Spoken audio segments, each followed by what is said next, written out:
तर आई वडिलांचा सांभाळ न करणाऱ्या मुलाला धुळे जिल्हा प्रशासनानं चांगलाच दणका दिलाय।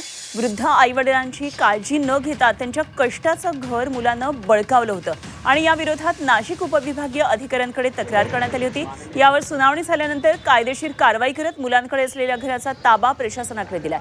शिरपूर शहरातल्या वासुदेव दिघे आणि त्यांच्या पत्नी शोभाबाई दिघे यांनी मुलांविरोधात तक्रार केलेली होती। या मुलानं वृद्ध आई वडिलांवर अत्याचारासह दमदाटी केली, मारहाण, शिवीगाळ करायचा आणि बळजबरीनं घरही बळकावल्याची तक्रार करण्यात आली होती।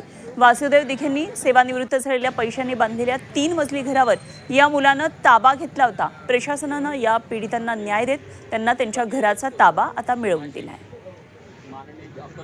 जे आहेत वासुदेव वक्रा दिघे यांना पोलीस बंदोबस्तामध्ये त्या घराचा ताबा त्यांनी आज रोजी मिळवून दिलेला आहे। आणि या जो अधिनियम आहे आई वडिलांचा व ज्येष्ठ नागरिकांचा कल्याण व निर्वाह अधिनियम 2007 त्याच्यानुसार जे ज्येष्ठ नागरिक आहेत वासुदेव वक्रा दिघे त्यांचं वय 80 वर्ष आहे, त्या अशा ज्येष्ठ नागरिकांना आज रोजी आम्ही न्याय मिळवून दिलेला आहे आणि त्यांचा घराचा ताबा हा वासुदेव वक्रा दिघे यांना आम्ही आज रोजी मिळवून दिलेला आहे।